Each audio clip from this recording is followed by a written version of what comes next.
Monsieur le Président, chers collègues, la convention entre la région et la SAFER a été votée en 2019 suite à la fusion des anciennes SAFER des 3 ex-régions.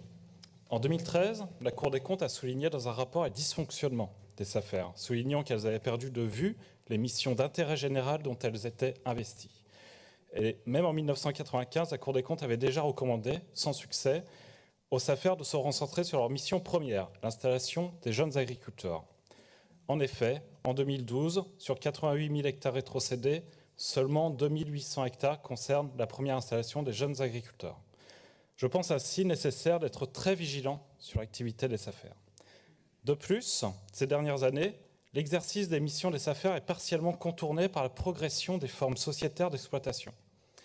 Pour répondre à ces problématiques, le député LREM, Jean-Bernard Sempastou, a présenté à l'Assemblée nationale un nouveau dispositif afin de mieux réguler les cessions des terres agricoles via des parts de société.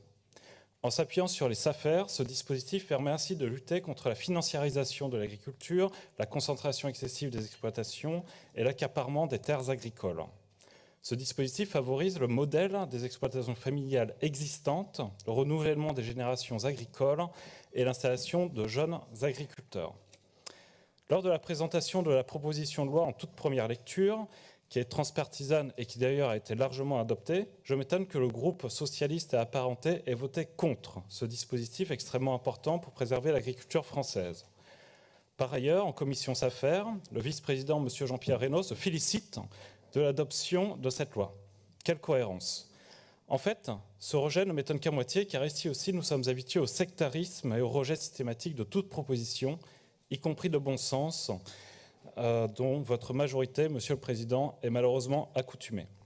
Quoi qu'il en soit, le groupe Rassemblement national votera pour cet avenant.